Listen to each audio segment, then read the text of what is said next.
Selamat malam kawan-kawan semuanya. Ketemu lagi dengan saya Andi Setyo Wibowo, bapak rumah tangga yang suka mendengarkan cerita-cerita gitu ya. Tagline saya begitu itu. Jadi ojo kaget. Malam ini saya bersama seorang penelusur sejarah, juga seorang dosen di UPJB, kemudian juga tokoh penggerak literasi di Kota Jombang, dan banyak embel-embel yang lain yang menyertai nama beliau gitu. Mas Aang Fatihul Islam, selamat malam. Selamat malam Mas Andi. Assalamualaikum. Waalaikumsalam warahmatullahi wabarakatuh.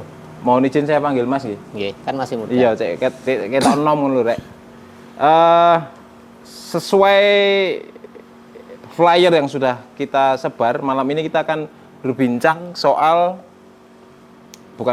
kita akan berbincang seorang tokoh yang turut menyertai lahirnya Kota Jombang itu, Kanjeng Sepuh.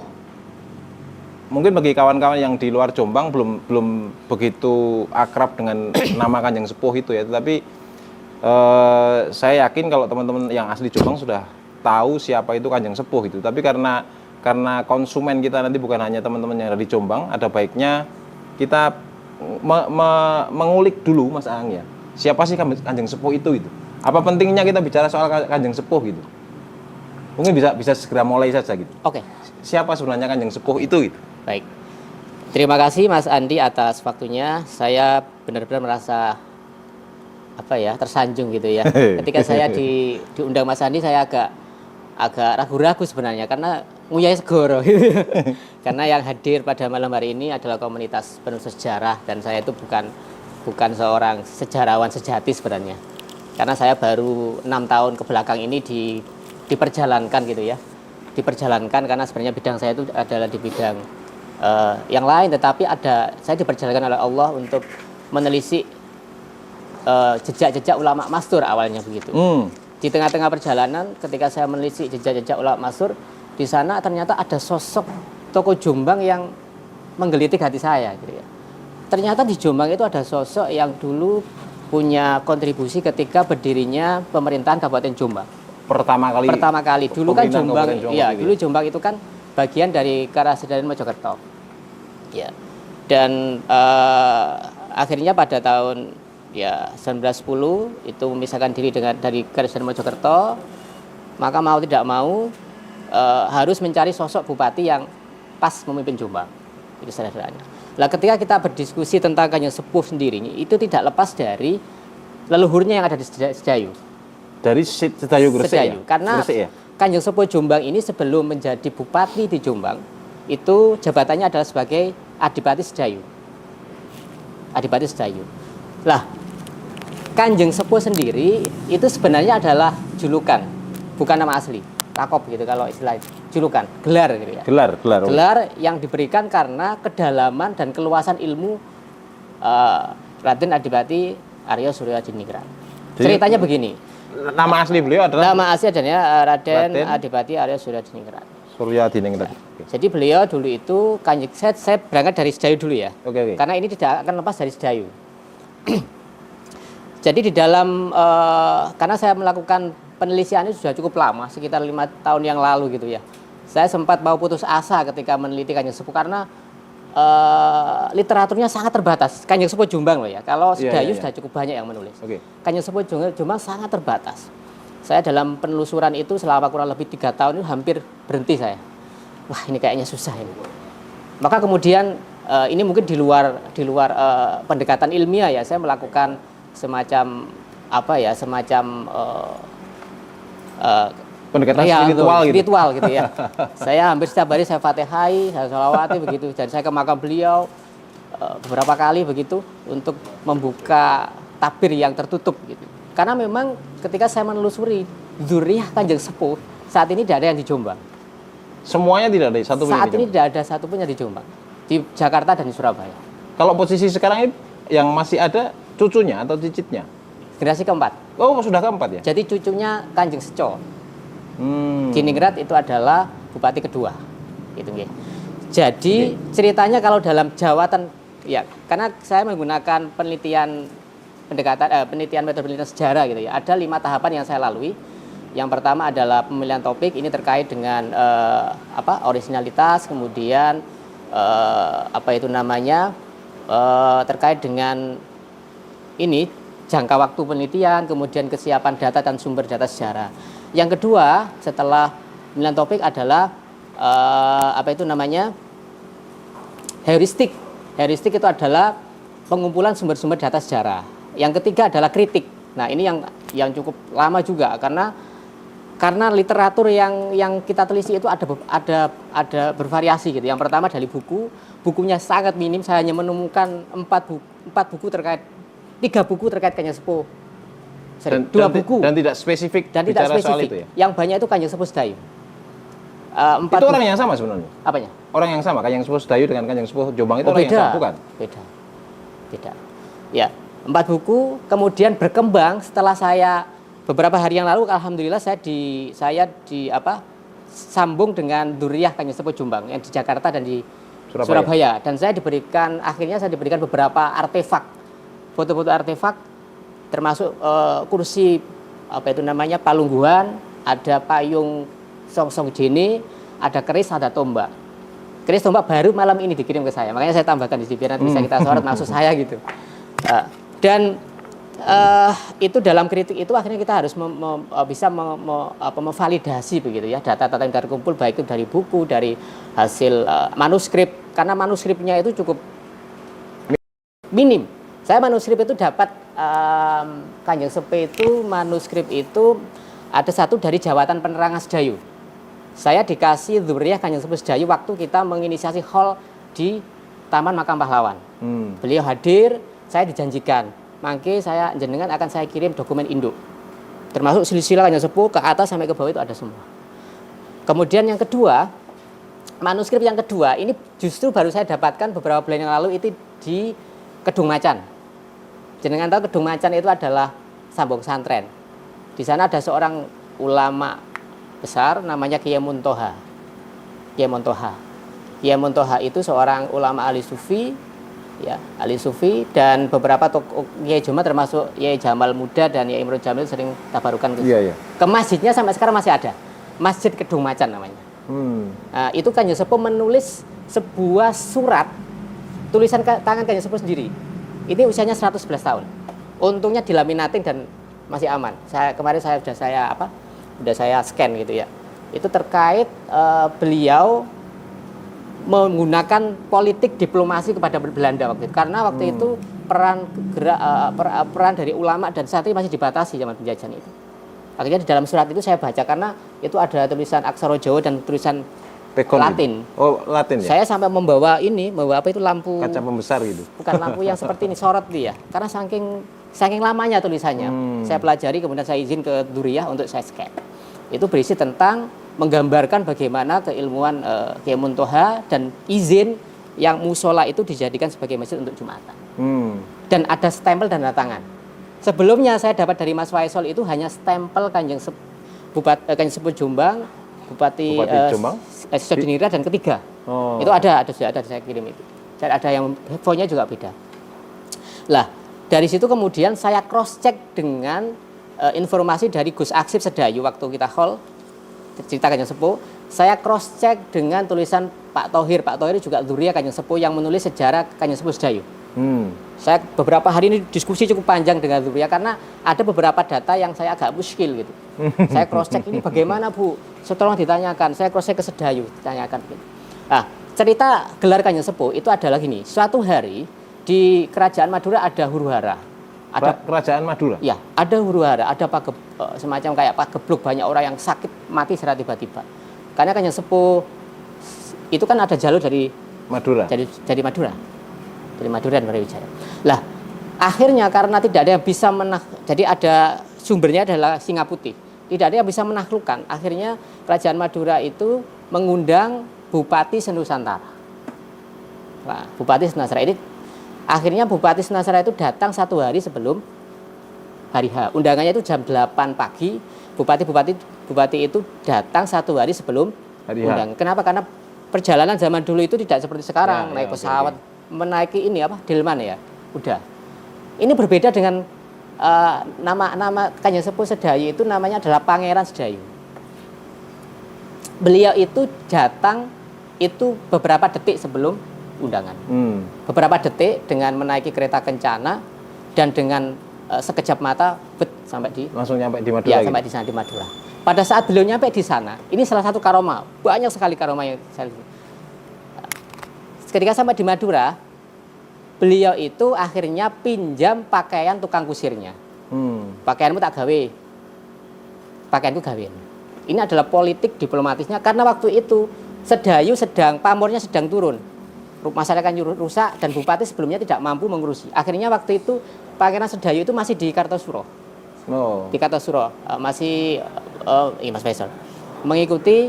Masih di ayah baru menikah dan punya beberapa anak, istri yang pertama. Kemudian ada tugas kan berikan tugas di Sedayu dan akhirnya meninggalkan istrinya dan pindah ke Sedayu gitu. Oke.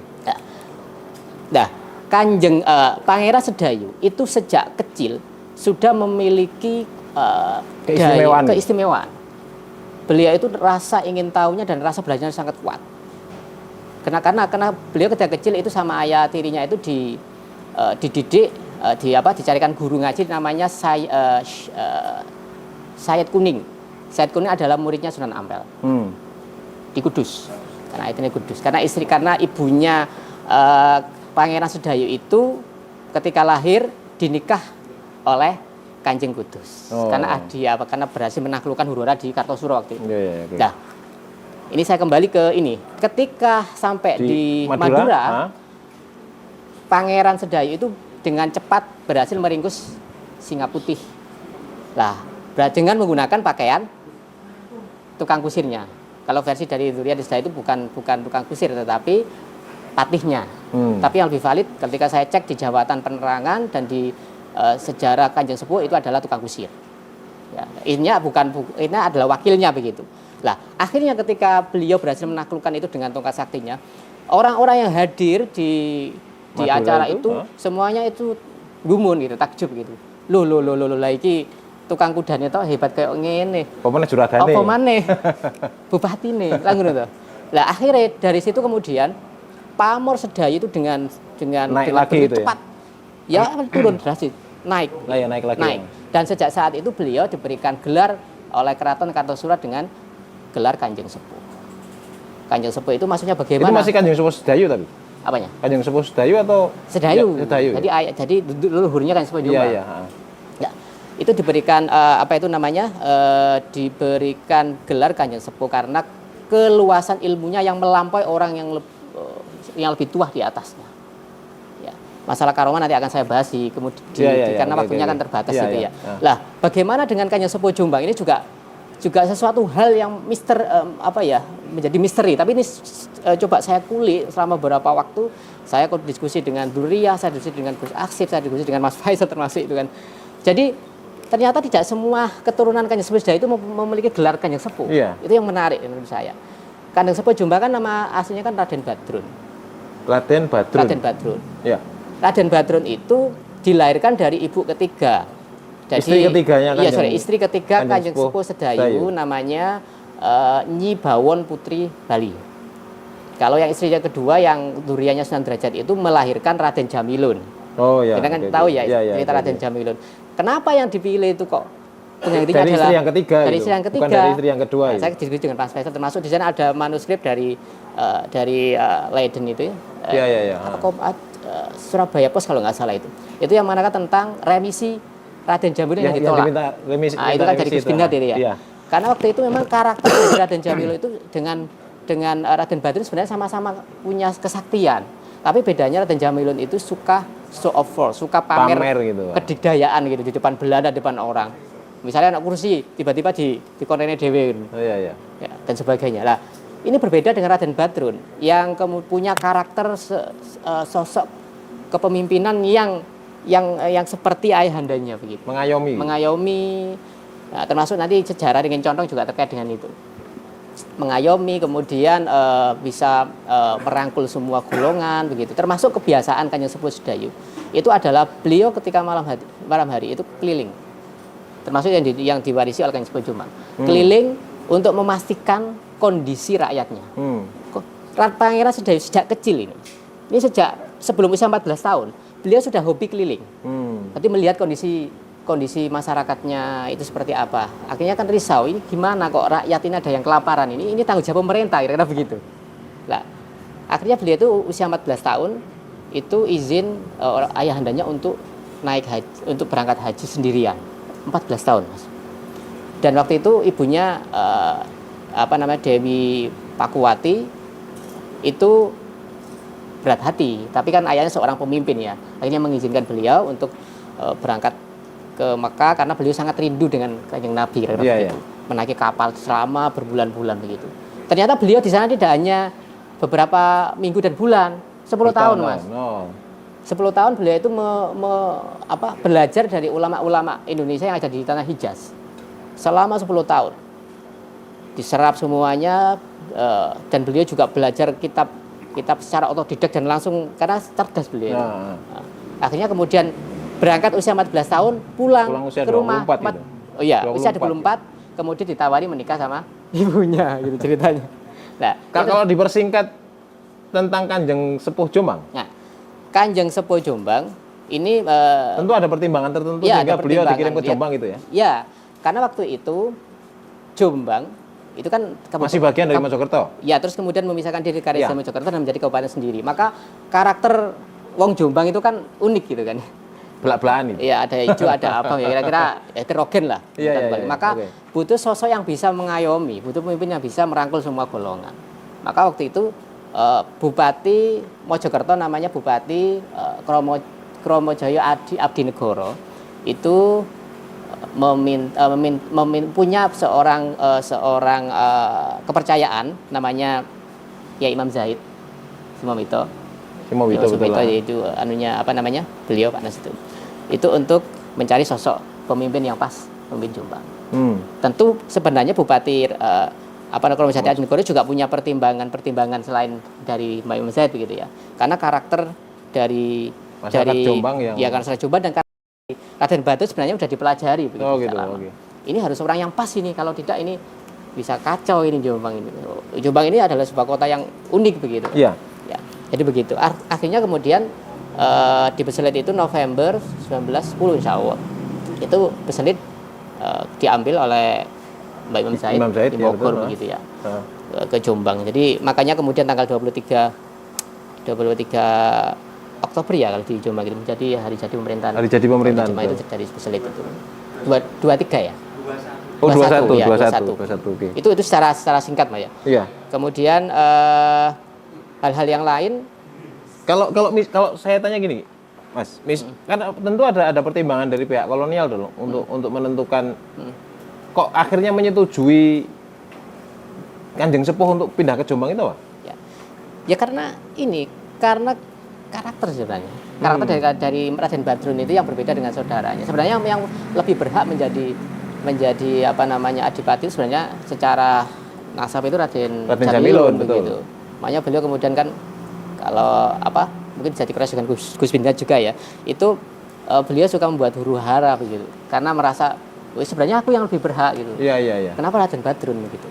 Dan ternyata kan sejauh penelitian saya ketika saya konfirmasi ke Zuriyah dan sebagainya, ini mengerucut karena karakter Raden Badrun itu yang kemudian mewarisi karakter DNA ayahnya gitu. Ya ayahnya gitu. Karena ada beberapa syarat termasuk Pangeran Sedayu ketika didedar menjadi seorang pemimpin itu ada beberapa syarat yang harus ditempa.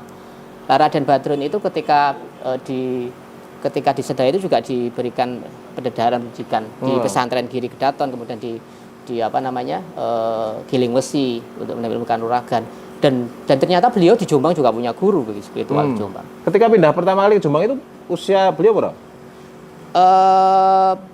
Usia beliau itu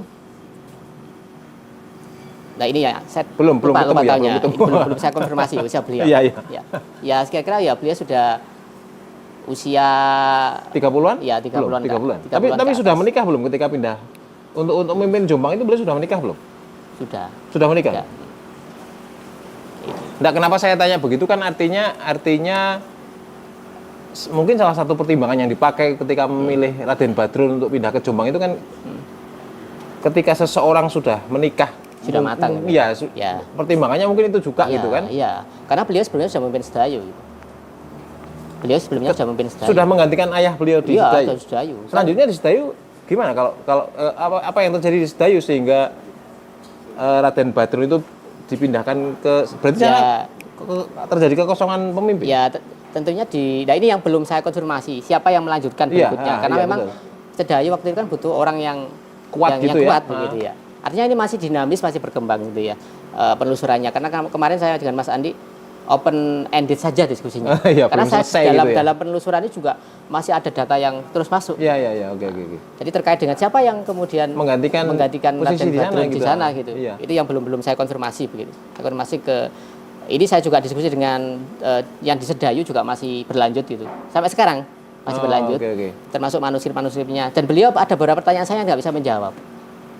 Dia saya coba konfirmasi lagi manuskripnya saya baca. Padahal Duriat beliau. Duriat dan beliau itu ketua Museum Sedayu. Beliau yang punya tanggung jawab di menjaga museum di Sedayu. Gus Aksip itu. Nah, lalu gini, Mas. Apa yang dihadapi Raden Badrun ya? Saya menyebut Raden Badrun karena awal lah gitu ya, baru pertama kali pindah ke Jombang itu. Ketika menemui karakter masyarakat yang sangat berbeda antara Sedayu dengan Jombang itu, apa yang dilakukan beliau sehingga akhirnya beliau bisa diterima oleh masyarakat Jombang itu? Ya tentu beliau itu sebenarnya sebelum menjabat sebagai bupati pertama di Jombang, sebenarnya beliau itu sudah pernah menduduki beberapa jabatan di Jombang. Oh. Ya. Berarti tidak serta-merta pindah langsung jadi bupati gitu? Karakter kepemimpinan beliau sebenarnya sudah pernah diuji cobakan di Jombang. Tapi waktu itu Jombang masih belum menjadi kabupaten sendiri. Masih bagian dari Mojokerto? Pernah menduduki beberapa jabatan di Jombang. Dan beliau juga sempat berguru di Gambang. Pondok Gambang? Gambang itu ada namanya Mbak Jimbra. Oh, Mbak Jimbra. Mbak Jimbra atau Mbak Lurah Gambang, Mbak Diman Kertosentono. Saya juga ketemu dengan Duriah Mbak Jimbra dan banyak hal yang saya tanyakan termasuk peninggalan Mbak Jimbra, bagaimana kemudian ketika dulu Kanjeng Sepuh belajar tentang ilmu pemerintahan gitu ya. Iya. Terkonfirmasi berarti itu ya, terkonfirmasi bahwa beliau adalah murid dari Mbak Jimbra gitu ya. Terkonfirmasi.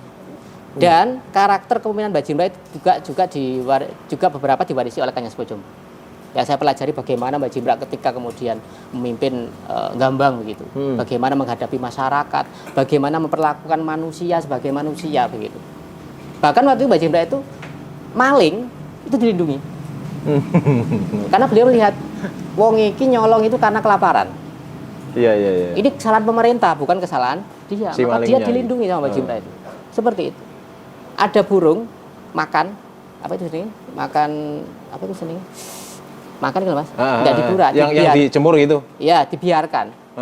Dibiarkan, ditunggu sampai selesai makan. Dan karakter welas asih, karakter mengayomi itu yang kemudian selain dari gurunya di Giri Gedaton, kemudian di Rajak Wesi, termasuk pendadaran dari ayahandanya langsung. Juga di Jombang ada Mbak Jimbra, termasuk juga pertemuan beliau dengan Kiai Muntoha, itu juga ikut mewarnai bagaimana karakter beliau. Jadi variabelnya sangat banyak sebenarnya. Ya. Hal yang menonjol dari kepemimpinan Kanjeng Sepuh karena kita mengasumsikan sekarang sudah posisi sebagai bupati gitu ya. Hal yang menonjol dari Kanjeng Sepuh ketika berada dalam sebuah situasi yang dikontrol oleh kolonialisme ketika itu apa? Hal yang sangat menonjol. Ya, beliau itu punya strategi diplomatis seperti Kanjeng Sepuh Sedayu. Contohnya. Ya begini. Contohnya begini. Jadi seorang pemimpin itu kan butuh piawai untuk diplomasi gitu. Begitu. Termasuk ketika beliau akan ditugaskan di Jombang, itu beliau sebenarnya kan punya beberapa persyaratan. Mengajukan persyaratan ke pihak kolonial. Ke pihak kolonial gitu. Salah satunya adalah adanya pabrik gula begitu. di beberapa tempat di Jombang. Kemudian hal yang lain yang juga kemudian menyertai beliau itu ada beliau membawa ringin dari Sedayu. Ringin yang sekarang menjadi ringin contong itu dari Sedayu. Begini Mas, ada yang menarik tadi dari salah satu syarat yang diajukan oleh Raden Badrun ketika akan pindah ke Jombang itu adalah harus ada pabrik gula gitu. Selama sebelum itu belum ada pabrik gula di Jombang. Sejauh yang saya telusuri tadi mungkin dikonfirmasi tadi ya. Iya, okay. Itu ada versi yang mengatakan bahwa sebenarnya ada pabrik gula, tapi saya mendapatkan literatur dari tulisannya Mas Farudin Nasrullah. Itu di punyanya Parbupora. Iya. Itu Kanjeng Sepuh mempunyai persyaratan bahwa kalau saya mau menjadi Bupati Jombang. Ini diplomasi dengan Belanda. Ketika dibangun pabrik gula di beberapa tempat. Ada sekitar 7 pabrik gula. Iya. Tujuannya apa? Agar rakyat juga sejahtera. Ya, oke. Itu satu. Yang kedua, beliau membawa ringin contong dari Sedayu Lawas. Dan sebenarnya yang membawa pohon beringin ya. Dan sebenarnya saksi hidupnya masih ada. Itu masih keluarganya Mbak Jimdak sebenarnya. Cuma saya belum ketemu langsung karena saya janjian dengan duriannya belum ada. Itu ringin contong itu ya, itu adalah sebuah simbol bahwa seorang pemimpin itu harus bisa mengayomi.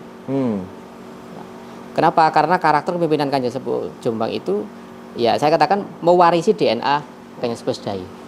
Kenapa? Karena beliau itu sini ya dari tasyaruful imam ala ra'iyah manutun bil maslahah. Tadi kebijakan pemimpin atas rakyatnya itu harus didasarkan pada kemaslahatan, pada kepentingan masyarakat bersama gitu. Ya, jadi beliau harus memastikan bahwa nek aku jadi pemimpin Jombang, masyarakat itu harus sejahtera, harus makmur. Seharusnya begitu. Dan Kanjeng Sepuh itu salah pemimpin yang disegani oleh Belanda. Karena faktor apa itu? Satu, karena faktor beliau adalah orang yang sangat cerdas, diplomatis. Yang kedua, beliau juga orang yang sakti, yang karom. Bahkan orang Belanda pun takut kepada kesaktian beliau gitu. Ya, di Sedayu itu ada ini ada di bukunya Sejarah Sedayu. Beliau itu pernah dijebak oleh Belanda. Ketika masih di Sedayu atau sudah di? Iya, ini dari ayahnya dan ini diwarisi juga. Itu dijebak oleh Belanda. Inginnya mau dipermalukan begitu loh.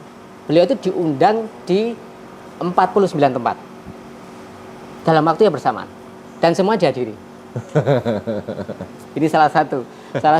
Makanya akhirnya Belanda nggak berani main-main gitu. Yang ini dihadiri. Yang kedua, kereta kencana beliau itu bisa melewati lautan. Yang di Sedayu berarti ya? Ya. Karena di Jombang nggak ada laut ya? Ya. Tentu ini ketika saya cross check ke duriannya ya ini juga ternyata juga dimiliki oleh Kanjeng Sepuh Jombang begitu. Ya. Bagaimana juga pendada ilmu kan akan diturunkan oleh anak-anaknya begitu. Dan di Sedayu itu diakui sebagai Kiai Kanjeng Sepuh Sedayu. Beliau itu diakui sebagai seorang waliullah di sana. Punya keramat. Bisa hadir di beberapa tempat secara bersamaan gitu ya. Oke, gini Mas Ang. Kita saat ini sedang berusaha mendapatkan sebanyak mungkin informasi soal Kanjeng Sepuh Jombang gitu ya.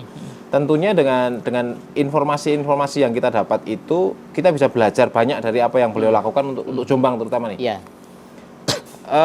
Mungkin menjelang akhir sesi kita ini apa yang jenengan dapatkan ketika melakukan penelusuran kepada sejarahnya Kanjeng Jombang itu yang kira-kira bisa match gitulah dengan kondisi Jombang sekarang gitu. Oke. Apalagi menjelang pilkada ya. Iya. Sebenarnya ini ada kaitannya dengan iso belajar sebenarnya juga ada kaitannya dengan waktu kita diskusi di rumah peradaban itu ya. Ada ya, saya coba mencantolkan dengan itu karena waktu itu tema kan rada DNA Jombang gitu ya. Mengembalikan DNA Jombang. Gitu. Maka di WPT saya juga ada istilah DNA begitu. Kenapa? Karena Jombang ini dalam sisi kepemimpinan sekarang sedang kehilangan roh atau karakter DNA leluhur kita yang ikut membesarkan Jombang begitu. Maka sebenarnya ini pembelajarannya juga untuk para calon pemimpin kita yang akan berkontestasi memimpin Jombang di masa mendatang. Beliau sebenarnya harus mempelajari bagaimana karakter pemimpin Jombang. Pemimpin Jombang yang awal merintis merintis apa namanya konstruk Berdirinya Jombang itulah. itu harus begitu. Karena bagaimanapun juga Jombang itu sebuah kota yang sakral menurut saya. Iya. Saya kemarin itu di BPCP Jawa Timur itu ketemu dengan salah satu pemandu gitu, Mas. Saya nyeleki gitu. Diskusi begitu. Beliau mengatakan sebenarnya pusat peradaban Majapahit itu ada di Jombang, Mas, Pak. Bukan di Mojokerto sebenarnya. Karena waktu itu yang menginisiasi untuk melestarikan museum cagar budaya Purbakala di Mojokerto adalah Bupati Mojokerto Raden Adipati Kromo Jaya Abdinegoro. Bukan orang Jombang ya. Seandainya Jombang, mungkin pusat peradabannya di Jombang. Itu beliau mengatakan sendiri. Iya. Karena sekarang kan banyak ditemukan beberapa artefak manuskrip di Jombang yang bermunculan di era Majapahit. Kita nanti punya sesi sendiri membahas soal itu, ya. Mas. Nanti mungkin dengan beberapa kawan yang lain ya, karena menarik sekali ketika kita bicara soal Majapahit, mau nggak mau kita harus bicara soal Jombang gitu. Ya. Tetapi karena keterbatasan waktu, ya mau nggak mau harus kita akhiri dulu. Kita sambung nanti di sesi-sesi berikutnya, Mas. Ya. Terima kasih kawan-kawan perhatiannya ya.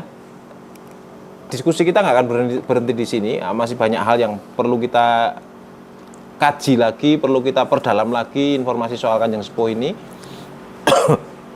Saya belum sempat menanyakan misalnya tadi bagaimana Kanjeng Sepuh itu menghadapi dua karakter masyarakat Jombang yang sangat kontras gitu ya. Bagaimana menyatukan itu. Mungkin bisa dipakai bahan belajar bagi kita yang anak-anak muda ini.